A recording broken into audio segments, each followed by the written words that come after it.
Welcome everybody to another episode of Fantasy News. I am your Disheveled Goblin host, Daniel Green, and today I am going to kick it off a little bit upset. And that is because we have gotten our hopefully first, update from Audible in terms of how they're going to be financially compensating authors that post their books on the platform. And I am severely underwhelmed, and in hindsight, why would I be surprised by that? Of course it's not going to be enough, but let's get into the details. Directly reading from their statement to avoid any skewing of my own thoughts, Audible had a blog post that said, "As Audible continues to grow our catalog and serve millions of listeners globally, we are constantly thinking about how we can innovate to meet the evolving needs of audiobook lovers, authors, and publishers. We are now rolling out a new royalty model that prioritizes equity, flexibility, and insight for creators, one that evolved out of ongoing conversations with authors and publishers, and that advances our content-centric ethos. Under this model, creators are able to monetize more types of content, and listeners will get to discover more innovative storytelling." And then we get 2 bullet points. Count them, 1, 2. Titles in all Audible's membership offerings can now earn royalties. Audible's new royalty model means new opportunities for small publishers and independent authors to earn across all membership listening activities. Now, more titles, including those currently in Audible Plus, Audible All-You-Can-Listen offering, can generate royalty payments depending on the audiences that publishers and creators want to reach. There are new ways to monetize and promote content, which means more flexibility to reach listeners where they are. Bullet point 2. The new model provides additional insights. Monthly statements and royalty payments will empower timely decision-making. Providers who sign up for the new model will also benefit from the additional insights about the impact of listening on their earnings, and other data points on how an Audible member's payments tie directly to the Audible content they engage with. And if you're thinking that sounded pretty vague, don't worry, they had one more vague follow-up. How is the new royalty model calculated? Audible takes a member's plan value and adds the value of any additional credits used, then divides that value among the titles the member listened to over the course of the month. That figure, multiplied by the contractual royalty rate, comprises a creator's royalty payment, which is such a mediocre job of skirting the issue entirely, and wow! Because if you remember in the previous times we have covered this problem, the issue isn't that I am not able to hustle more for Audible to get people to spend more credits. The issue is that the rates for authors who are not exclusively signed to Audible are cripplingly low, and with the platform taking up a vast majority, at least in the United States, of audiobook listeners, many smaller authors who are trying to depend on their sales for a livelihood have no other option, to the point where I do not blame them for going exclusively Audible, than to do so. Have you noticed the final missing point yet? Because the big debacle that was at the core of this was raising the base rate for authors who did not want to exclusively sign to Audible. That has been left out of this first major roll-up. Maybe so people like me call out Audible for not raising the rate, and then they get to raise it a little bit and be like, look, we did. I don't know. But it's the one big angle and issue to all of this that's core to their whole model that's choking the audiobook industry right now. You basically, if you are a small author, have to go exclusively Audible or not possibly make enough money, because audiobook sales are a humongous chunk of any, at least from my knowledge, and speculative fiction writers' pay. And that has been very disappointingly left out. Could come in a few days, could be something they're just waiting. But the fact that they're waiting on it makes me think it's not gonna be anywhere near the industry standard 70-ish% up from its near 20 right now. And probably gonna be like closer to like a 30 or 40. I'd love to be surprised. Do I think I will be? No. And even how this is communicated is so vague in terms of what these amounts will be, if it'll be meaningful in any way, shape, or form, that if I was an author who was really looking forward to these updates, which I am. Yeah, that's me. I would more just feel like I got handed one of those like bro business, like, hey, we're gonna synergize to come together to find a solution to the problem as a community. And only nailing that vibe home comes a final statement from the chief content officer over at Audible, said back in March that they for some reason just shoehorned in at the end here. Audible is a home for creators, and we are focused on both existing and emerging voices, working hand in hand with them to make sure their content is reaching the right audiences. It's not a home, it's a prison. The biggest push in this whole fight has been getting people who are non-exclusive to Audible a reasonable pay raise, because the current rate is insulting. Instead of getting that raise, we're all being sat down at the table and told, I have exciting money-making opportunities for you that'll benefit the whole house. Rent's still staying high.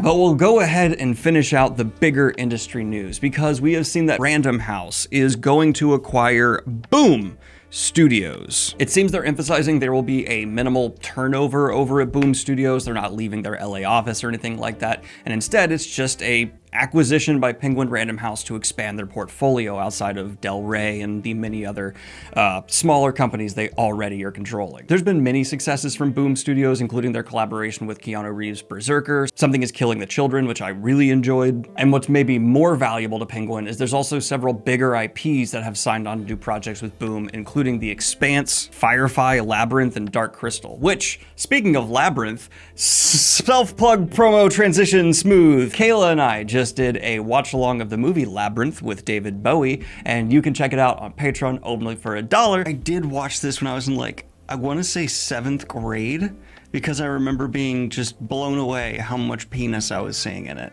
in a school. What? Do you remember the whole movie? No, or is this like gonna that's, still I be... pretty much just remember penis. Excellent. All right, I'm looking forward to it. Wow. As well as some new chapters from a book that I have to put on ice as a part of my trad journey. Full context here, but soon in the coming weeks, I will also be posting a sneak peek of the current book I'm working on, which I have described as epic survival horror fantasy. So check that on out. Next news. But it feels weird to be this deep into fantasy news and not talk about some book covers, so let's go ahead and get into the cover reveals of the week, starting with NightStrider from Sophia Slade. Brought to us by Orbit Books, this illustration is by Nord_Soul.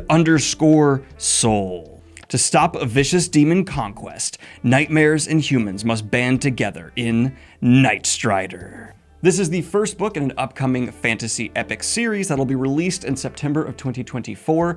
And as someone who's been looking into demonic stuff for the book I'm currently working on, it's quite enjoyable, especially if you actually divorce it from being inherently Christian and instead look more like demonic aesthetics, combine them with Lovecraftian idea. Well, okay, that's kind of been mined to death before. I'm not breaking new ground with that observation, but I'm just kind of getting to saying I've been on a bit of a demonic kick, which has been nice. And strangely, it started with Sabriel, which I will get you a review of as soon as possible. I'm feeling like this is going to be a tangenty fantasy news. I want you to take that buckle, I want you to put it in, and just get ready for tangents.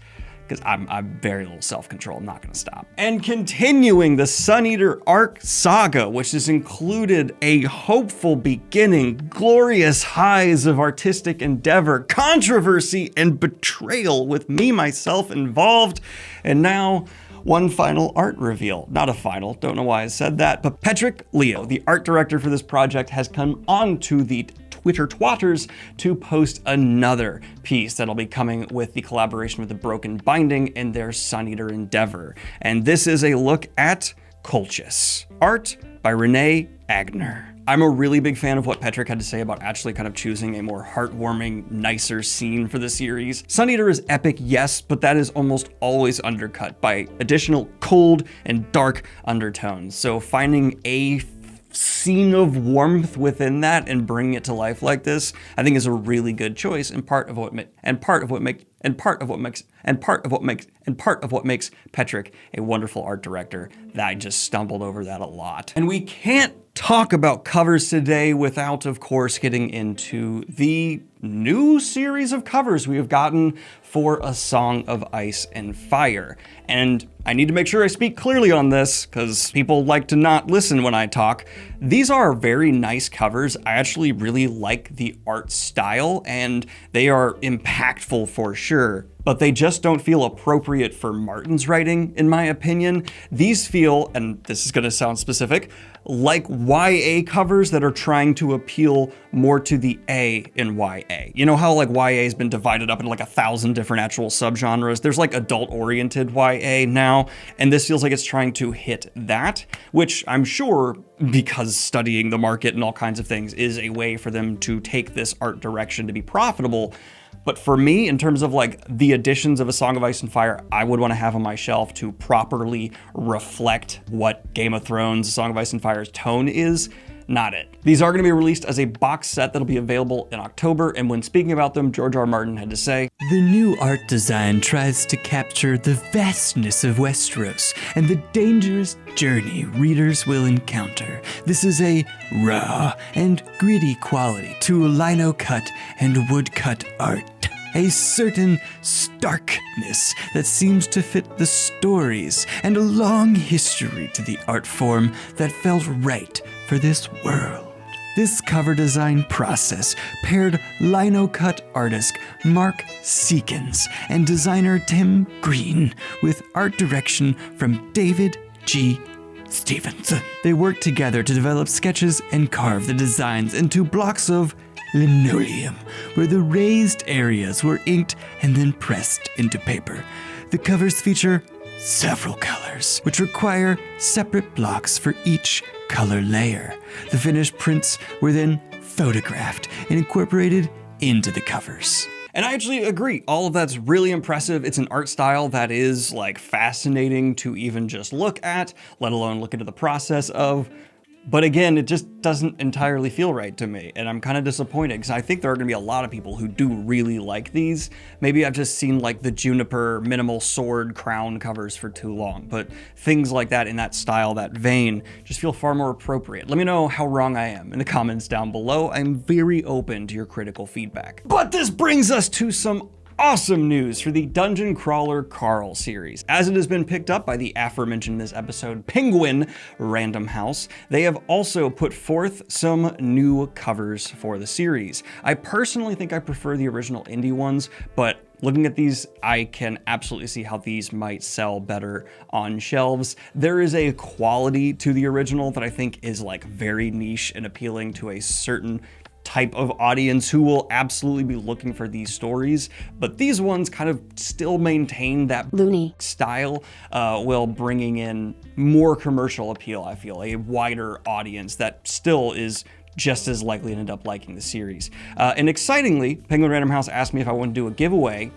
so I just decided, yeah, I will. I was gonna talk about these covers anyway, but if anyone wants to receive the first 3 books in the Dungeon Crawler Carl series, all you have to do is go on X, Twitter, or Threads, at me, share this video, and I will be sure to get in touch with you, one of you, and send over the contact details for you to get the first 3 books in the Dungeon Crawler Carl series. How fun. Good for me, good for DCC, good for one of you. The rest of you who don't win,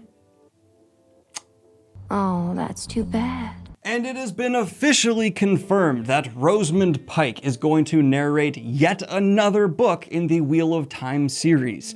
Her voice is going to be brought to the Shadow Rising, and every time this is announced that she's going to be continuing further into the Wheel of Time series, there's another wave of like backlash from people who don't think that multiple renditions of an audiobook can exist.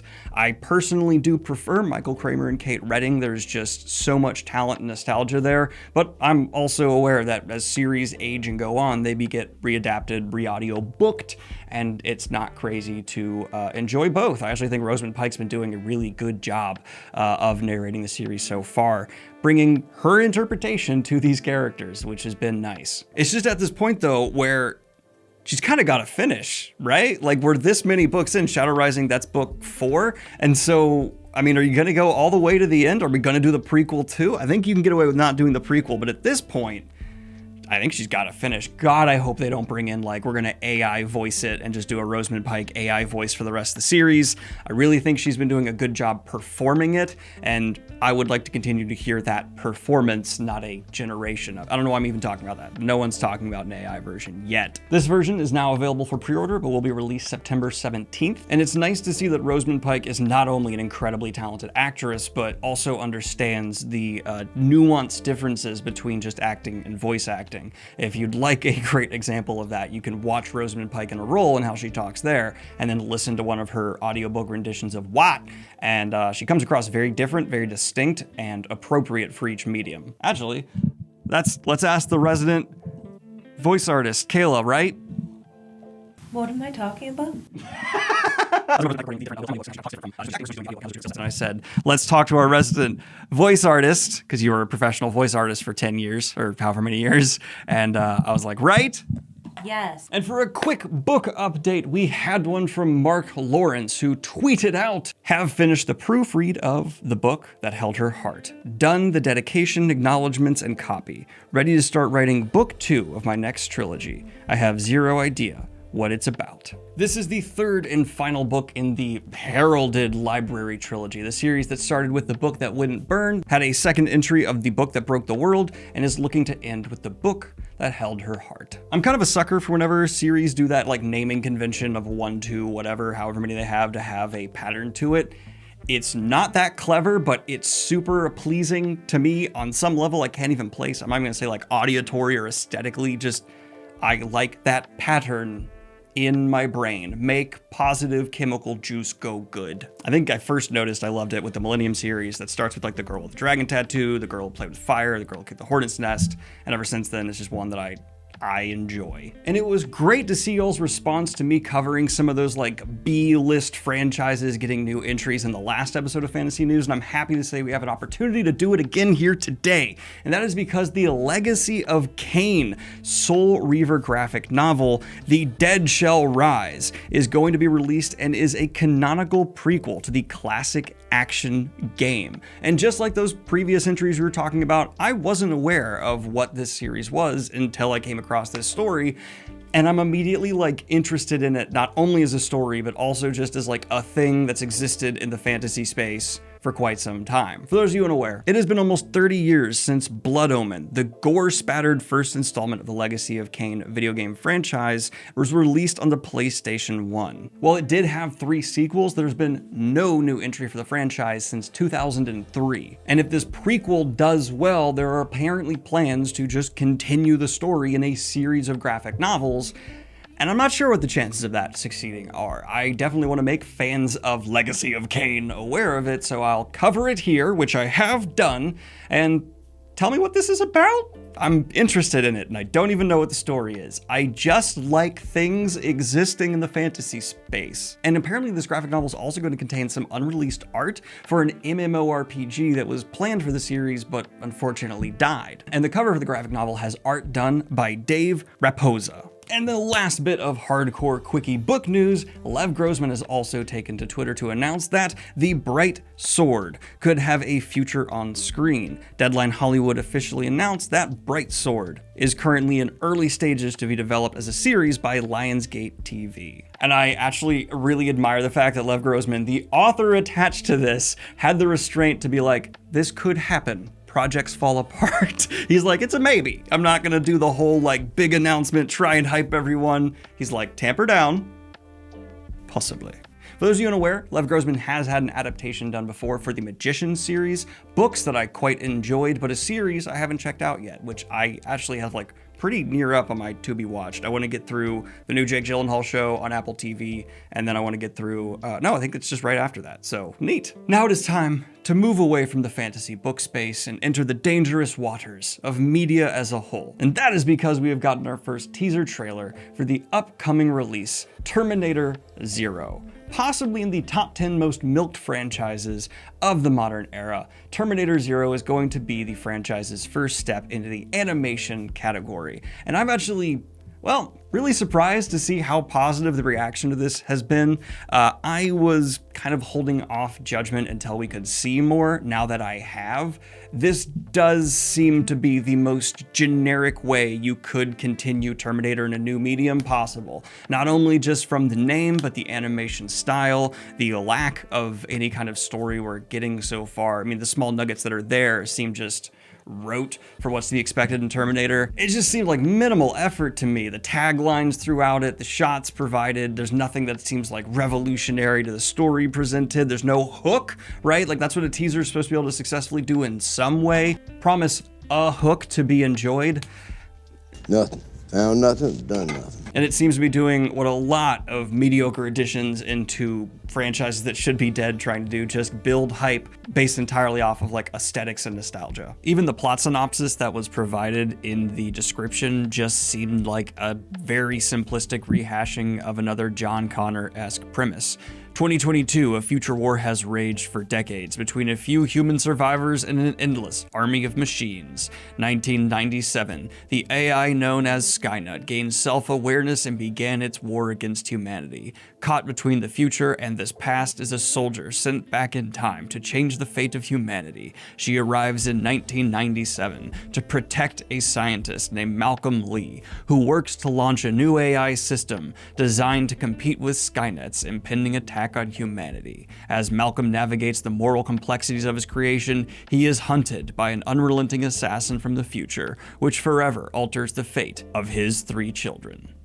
I've never heard anything like that before. But hey, that's just my opinion, and if you are wanting to catch this show, it'll be released on Netflix August 29th. But transitioning to a franchise that I'm just surprised to see having its first outing still going, we have gotten a trailer released for Dragon Prince Season 6, which I haven't tuned into since I think Season 3, and wow!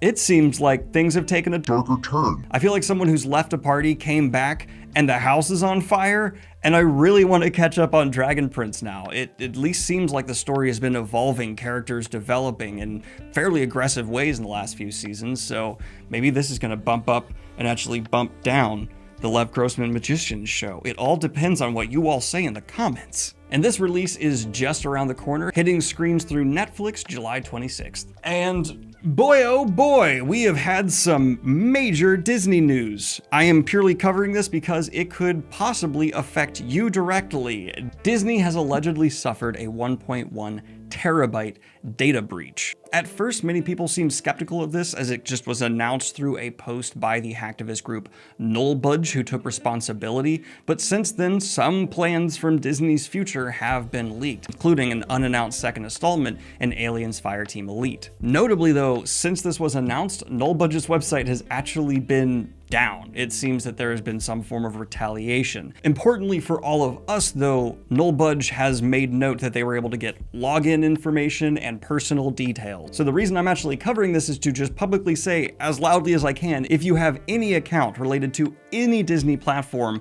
I would take the step of changing a password and possibly taking extra security precautions on whatever credit card was linked to that account, because you never know how big this stuff actually is, and getting hit from it could happen a month from now, or it could happen years from now. It's just better to be safe than sorry. So if you have a Disney account, be careful. It really pays to be paranoid level cautious in situations like these. Real quick, I'm looking pretty and I want to show off. Obviously, these are meant for Kayla, but I stand by what I said. If my ears were pierced, I would wear them. Can you take them out of your mouth? But if you don't recognize them already, you should, because they've sponsored the channel before, and that's right, I'm happy to say, Holzkern's back, baby. Decking us out with some of their biggest hits of the year. Check out those shades, those are freaking awesome. This summer has been so hot and so humid that I decided to get a second pair of the Achiever shades. This time in leadwood and antique silver. Really, I was so tired of walking all the way to the parking garage to get my sunglasses out of my car, because if I don't leave them in my car, I'll forget them and never have them when I'm driving. And so I used having them as a sponsor as an opportunity to minimize the amount of walking I had to do in a day and just have Don't judge me. I can't stress enough though how much these like successfully achieve the full shade effect. They have the polarization. It adds like a filter on the world. I feel like I'm in a well-lit, light-edited movie. Kayla, make it look cinematic. Bah! That's how it looks for me right now. These bad boys are ocean foam earrings in 24 karat gold, and they've got little freshwater pearls on them. They're so cute. I just want to Those go in my ears. And if you're lucky enough to live in Austria or Germany, you can check out one of their brick and mortar stores. They have over 1,000 products, and their online portfolio is full of things made from natural materials like wood and stone. And my Holzkern watch is probably the one I wear the most because it matches the most of my outfits. And they even send like size adjustment kits for your watch, so it's always going to be perfect. And like me, if you gain some weight, it's not a problem for the watch. I love the fact that Holzkern offers free express worldwide shipping from Vienna, and customs fees are on them. Plus, they offer a 24-month warranty on all their watches, bandlets, and jewelry, as well as a 25-day money-back guarantee. So if you see anything you like, just use my code danielg to get 10% off and get your Holzkernian on today. Thank you, Holzkern. We love you. Bye! I don't know why I lit this like a horror movie. It's all red. I just noticed that. Now for this next story, we actually had my favorite headline of the day, and that is, human race looks itself in the mirror and realizes it's now spent $5 billion watching Despicable Me movies. This is notable for a couple of reasons. The Despicable Me franchise is now the highest grossing animation franchise in theaters ever, outdoing the likes of Toy Story. I want to make extra note that this does not include things like merchandise sales or home release video crap. This is entirely when it comes to box office results. Otherwise, several Disney franchises would be just running laps around Despicable Me in terms of like gross profit. But yes, in terms of ticket sales, we all have collectively spent $5 billion on Despicable Me. And that is the biggest news of the week. Inside and outside of fantasy news. Nothing else substantial note happened in the last 7 days.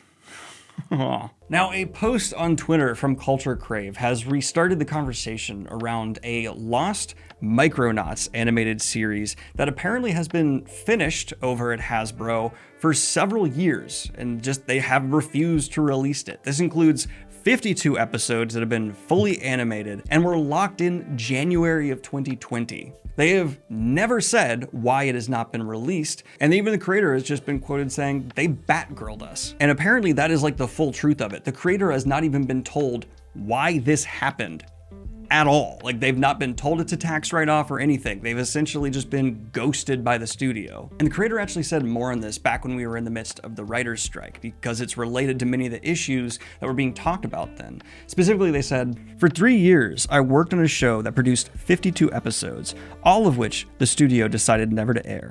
What began as an exciting, wish-fulfilling moment as I'm getting hired as a staff writer turned into a situation where, despite my resume, I could not point to an example of my work anywhere. It basically became a 3-year resume gap. That experience, where it was me, a showrunner, and a bunch of freelancers to fill in the gaps, showed me the career dangers in an industry moving exclusively toward mini rooms and hollowed out staffs, the gigification of writing, so to speak. I may not be writing professionally anymore, but my experience stays with me to this day. Writers deserve the structure for a career, not a series of gigs. Their writer's assistants deserve enough episodes in a season to merit a writing assignment. Writers deserve residuals for their work, especially as that work shifts to a model that is no longer year-round. Writers deserve to protect their livelihoods, their careers, and their work." And that's just absolutely terrifying to me. Imagine spending 3 years of your life on a project that is supposed to be a career maker, and it ends up just vanishing. And you're not even told it's a tax write-off. It's just gone. This is the kind of stuff where it just completely flies in the face of the narrative you see people try and paint around people who work in Hollywood. Yes, there are these insanely rich people who get just unreal benefits for the rest of their lives for being a part of a project, but those are a very small percentage. A large number of Writers, actors, directors even, all kinds of positions you can think of in the Hollywood industry are still working gig to gig, and business models have shifted to exploit those people as much as possible.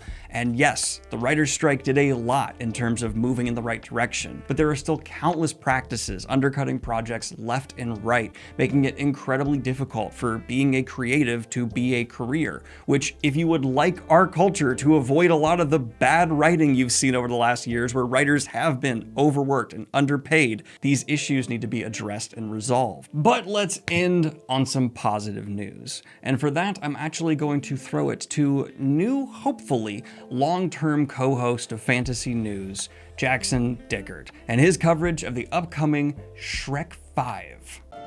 We come to this place. Shrek 5, baby! Shrek 5 is officially in development. It's coming out July 1st, 2026. Mike Myers, Eddie Murphy, and Cameron Diaz are all returning to reprise their original roles. And while Antonio Banderas has not been confirmed at this moment, I'm confident that we have not seen the last of Pussy Boots. What did you just say? It's Puss in Boots. Pussy Boots, that's what I said. What? Pussy Boots. Puss in Boots. In Boots. That's what I said, Pussy Boots. It's going to be directed by Walt Dorn, who was a writer on Shrek 2 and Shrek the Third, and served as head of story on Shrek Forever After. Here's the thing. It's been 16 years since the last Shrek movie came out, and I don't think it's a coincidence that the last time I was happy was also back in 2010. The first Shrek was amazing. The second Shrek was perfection. Shreks 3 and 4, they fell short. It was a fool's errand. But now, with an audience who yearns to feel something again, and 16 years to think of a compelling plot, Walt Dorn, you crazy son of a bitch, you might just pull it off. Pussy Boots is a great character, but maybe not the one that I would have chosen for a spin-off movie. You know who I would have chosen, though? Donkey. Donkey movie confirmed. In an interview with Collider, Eddie Murphy said that they're going to do a Donkey movie. Best part is, they've already got an incredible selection of titles that they can choose from for the Donkey movie from the Shrek 2 DVD menu.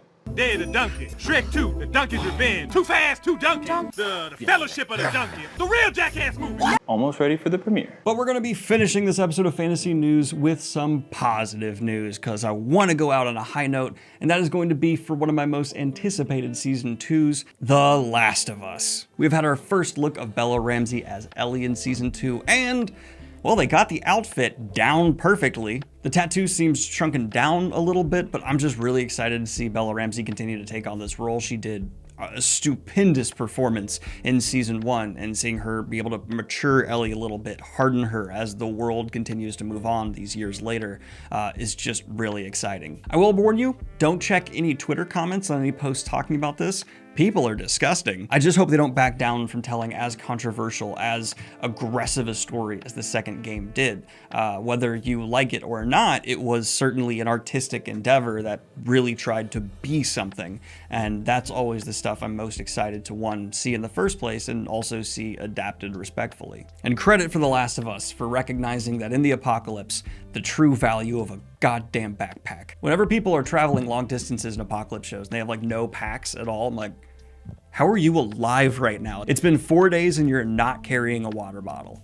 But this has just been your latest episode of Fantasy News, one of the longest I have ever recorded. My throat is hoarse. And like and subscribe if you have not already. Check out the Patreon if you'd like to see some sneak peeks of writings, Kayla and I reacting to some movies, or just additional life updates from yours truly. If you'd like to see any Fantasy News stories covered here for next week, be sure to join the Discord server and post them in the Fantasy News channel. Have a beautiful one, y'all. Peace. And of course, I'd like to record a special shout out to my two latest high tier patrons, Matthew Smith and Andrew Garcia.